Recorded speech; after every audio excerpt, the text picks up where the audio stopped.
Assalamualaikum warahmatullahi wabarakatuh. Kembali lagi bersama saya Putri Pardila dari jurusan Administrasi Pendidikan. Kali ini kita akan menganalisis video pembelajaran dari mata kuliah Komunikasi Organisasi. Kali ini kita akan mencoba melihat dari konteks publik internal yang terjadi di dalam organisasi. Kita akan bagi dua secara umum. Yang pertama kita akan lihat bagaimana fungsi pesan yang berkembang atau yang disampaikan atau yang dibagikan secara terstruktur ataupun tidak di dalam sebuah organisasi, lembaga, ataupun perusahaan. Yang kedua, nanti kita akan lihat bagaimana jaringan dari komunikasi formal yang ada dari sebuah lembaga. Nanti kita akan bahas satu persatu. Yang pertama, bagaimana sebenarnya atau apa sebenarnya fungsi dari pesan atau informasi itu di dalam sebuah organisasi. Karena pesan tidak hanya sekedar ide, tidak hanya sekedar informasi, karena dalam konteks formal, dalam konteks organisasi, ini akan bicara soal tugas, kewajiban, soal segala sesuatu yang formal yang indikasinya adalah pada tugas dan pekerjaan Anda sebagai salah satu dari SDM yang ada di lembaga atau perusahaan tersebut. Setiap pesan atau informasi yang disampaikan seseorang dimanapun mereka berada sebenarnya punya maksud dan tujuan. Begitu juga dengan pesan atau informasi atau message yang dikirimkan oleh sebuah organisasi atau lembaga pasti mempunyai tujuan. Mengapa pesan itu dikirimkan, kemudian diterima oleh orang atau bagian-bagian tertentu yang ada di lembaga tersebut. Nah, fungsi utama dari pesan organisasi ada 4 fungsi utama. Pendapat dari Kan and Ki, yakni yang pertama, bahwa fungsi pesan dalam komunikasi sebuah organisasi atau lembaga itu terkait dengan produksi.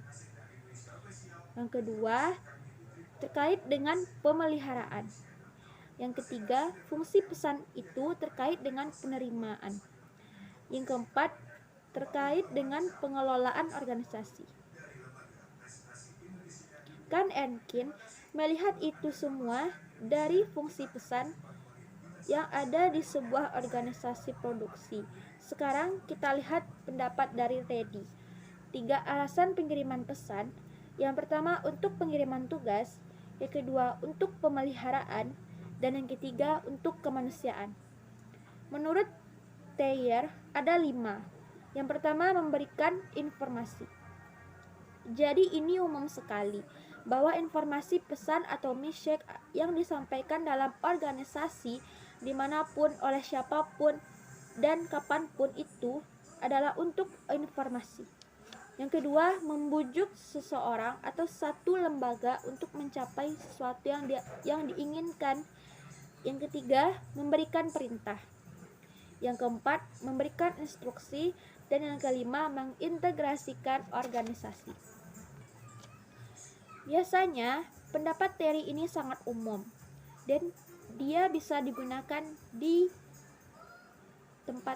oleh siapapun.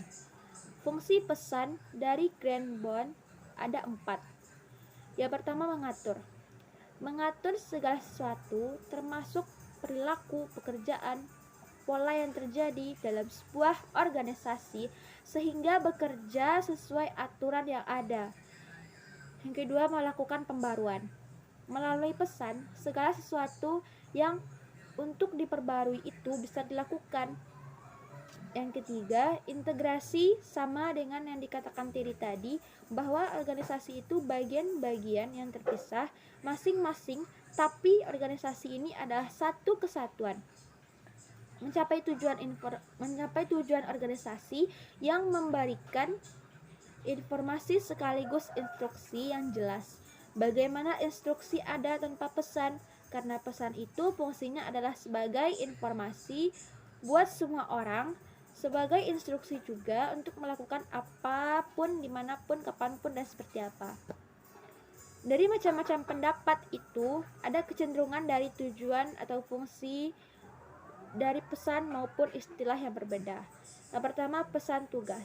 Pesan-pesan untuk tugas. Pesan yang berkenaan untuk tugas organisasi dari anggota organisasi melalui informasi.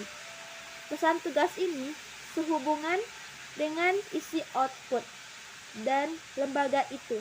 Jadi, kejelasan informasi, kejelasan pesan akan mengindikasikan kemudahan proses pelaksanaan tugas dalam sebuah organisasi. Yang kedua, pesan pemeliharaan. Berkenaan dengan kebijakan atau aturan main dari sebuah organisasi. Pesan ini berhubungan dengan pencapaian dan dari output. Jadi, bagaimana informasi pesan yang berkembang itu mampu menjaga ritme komunikasi yang terjadi antar manusia-manusia atau sumber SDM yang ada di sebuah lembaga. Nah, hal ini maksudnya memelihara pesan itu sehingga mereka mengerjakan tugas demi tugas sesuai dengan jobnya masing-masing. Karena sudah ada aturan main, sudah ada semua hal yang disiapkan oleh pengambil kebijakan, kemudian diturunkan melalui pesan atau informasi sehingga membuat lembaga menjadi lama karena semuanya sangat baik sesuai dengan instruksi dan tugas masing-masing. Jadi, kelihatan betul bahwa fungsi pesan ini sebagai pemeliharaan, sehingga intensitasnya pun terukur. Setiap orang bekerja sesuai dengan aturan yang ada. Jika ada persoalan, dia akan tahu berbicara kepada siapa dan cara menyelesaikannya seperti apa. Yang ketiga, fungsi kemanusiaan. Langsung diarahkan kepada orang-orang yang memang ada di sebuah lembaga atau organisasi dengan mempertimbangkan sikap mereka, kepuasan mereka, budaya mereka, pemenuhan kebutuhan hak dan kewajiban. Artinya, yang membuat sebuah lembaga hidup bertahan itu adalah kinerja dari orang-orang, dari manusia-manusia yang ada di dalamnya. Fungsi pesan ini terkait kemanusiaannya. Ada kondisi apakah sifatnya verbal ataupun non-verbal. Misalnya, mereka yang bekerja dengan sangat baik, mereka akan mendapatkan reward dari pimpinannya. Itu membuat mereka lebih semangat dan mereka merasa dihargai. Yang keempat itu adalah pembaruan. Ini menjadikan organisasi akhirnya dapat menyesuaikan diri dengan berbagai pembaruan, dengan berbagai perubahan yang terjadi dalam lingkungannya. Artinya gini, jika ada satu kondisi, ada yang dirubah, ada kebijakan baru, mustahil akan sampai kepada semua orang, semua anggota, semua bagian dari lembaga itu tanpa pengiriman pesan verbal ataupun non-verbal. Jadi, melalui pesan inilah ternyata fungsi yang paling kuat bagi organisasi itu fungsi pembaruan.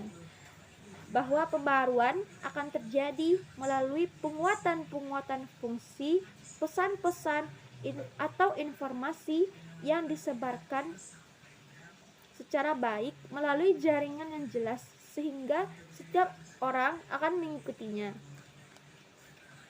Nah, yang kedua, kita akan membahas mengenai jaringan komunikasi formal.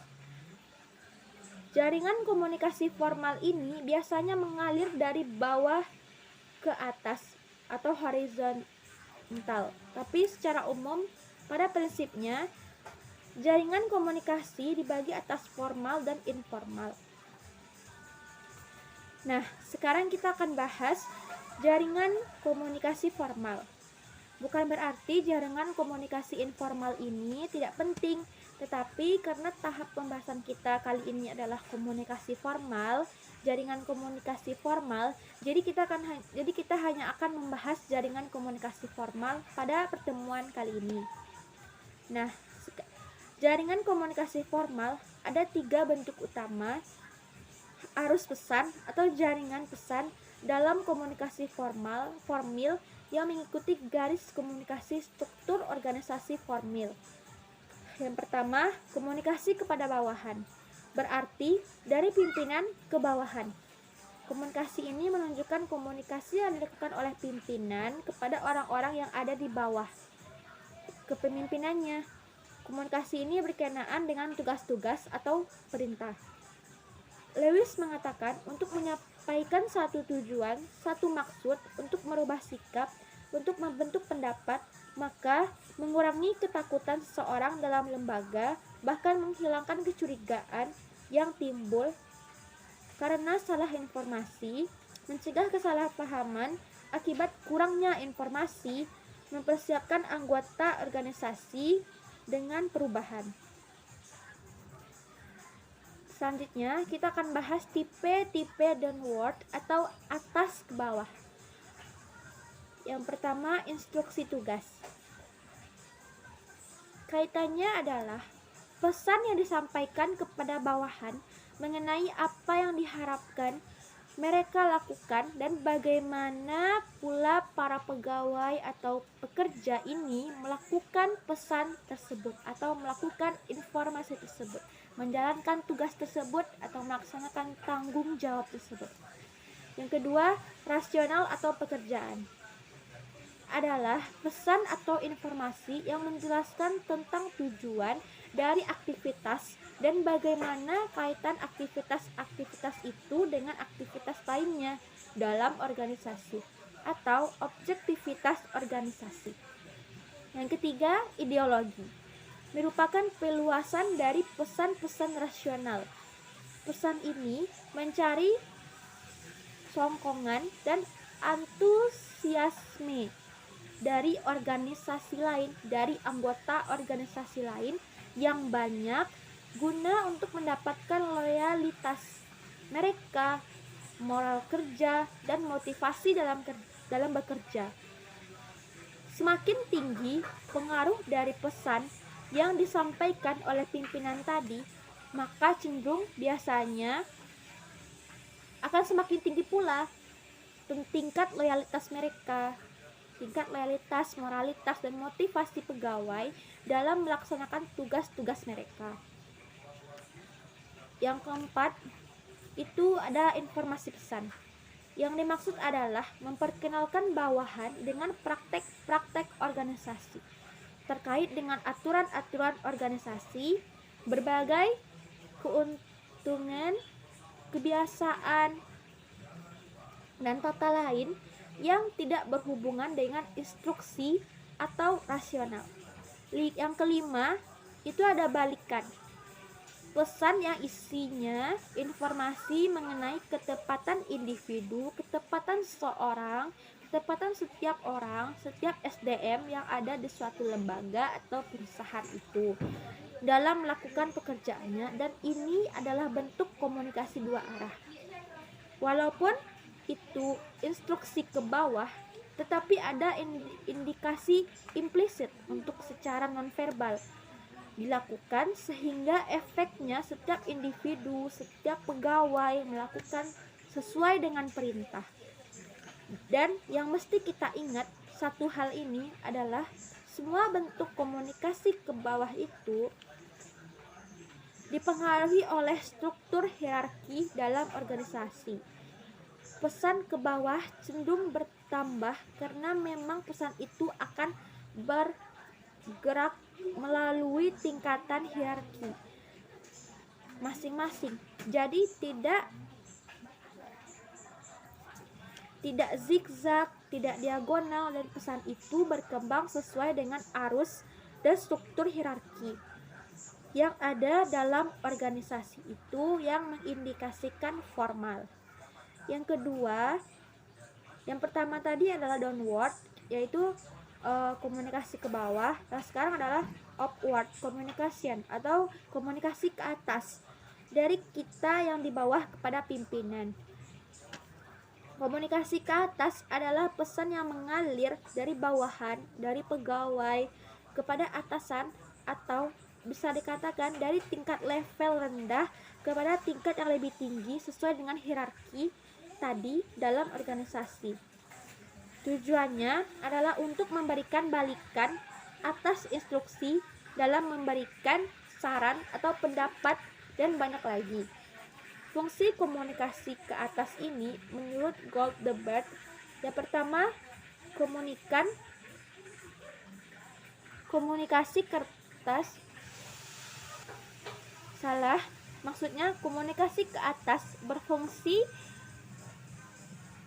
balikan bagi pimpinan yang memberikan petunjuk tentang suatu keberhasilan, suatu pesan yang disampaikan kepada bawahan dan dapat memberikan stimulasi pada seluruh orang yang menjadi bawahan atau pegawai untuk berpartisipasi dalam merumuskan kebijakan bagi departemennya, bagi lembaga, bagi organisasi secara keseluruhan. Apa yang harus dikomunikasikan ke atas? Kebanyakan hasil penelitian mengenai komunikasi ke atas ini akan mengatakan bahwa pimpinan harus mendapatkan informasi dari bawahannya. Apa yang pertama, informasi itu mengenai yang pertama apa yang dilakukan oleh bawahannya, apa saja yang dilakukan oleh bawahannya, apa saja yang terjadi, itu harus diceritakan oleh bawahan kepada pimpinan tadi, karena ini komunikasi ke atas dari bawahan ke pimpinan. Yang kedua, jelaskan masalah pekerjaan yang tidak terpecahkan. Misalnya jika seorang pegawai atau anggota mengalami permasalahan yang tidak bisa dipecahkan, maka diharuskan untuk dia bertanya kepada pimpinan tadi, bertanya bagaimana solusi dari masalah ini yang tidak bisa dia pecahkan sendiri, tidak bisa dia pecahkan antar sesama, tapi harus melibatkan pihak pimpinan atau pihak atas. Yang ketiga, menawarkan saran atau berbagai ide yang tujuannya untuk menyempurnakan bagian dari masing-masing organisasi secara umum. Jika ada suatu forum atau suatu diskusi, suatu rapat yang dilaksanakan oleh atasan dan anggota forum, anggota organisasi, anggota lembaga atau perusahaan, jika ada dari kita untuk bertanya atau memberikan saran kepada pimpinan, itu bisa dilakukan gitu. Kita bisa menawarkan saran atau berbagai ide kepada pimpinan kita. Tapi diterima atau tidaknya itu tergantung oleh pihak atasan. Yang penting kita sudah menawarkan berbagai ide ataupun saran yang dapat menyempurnakan bagian-bagian dari masing-masing organisasi secara umum. Yang keempat, bagaimana pikiran dan perasaan dari karyawan. Menyatakan bagaimana pikiran dan perasaannya tentang karyawan lainnya, tentang kerjaannya, ataupun yang lain mengenai perasaannya. Jadi kita sebagai bawahan atau kita sebagai anak buah atau pegawai, kita bisa mengatakan apapun pikiran kita, apapun perasaan kita terhadap pekerjaan kita, terhadap teman kita atau terhadap partner kita. Selanjutnya, prinsip yang perlu dipedomani oleh pimpinan. Seperti yang disampaikan oleh Plenty and McSaver, yang pertama, program komunikasi ke atas efektif harus terencana dengan baik. Yang kedua, program komunikasi ke atas efektif harus berlangsung terus-menerus.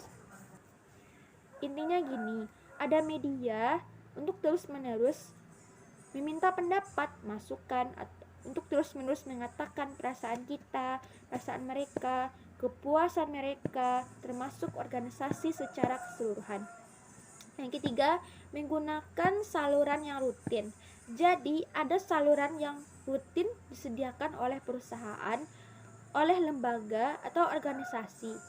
Yang keempat, menekankan kesensitifan dan penerimaan ide-ide yang menyenangkan dari level yang lebih rendah.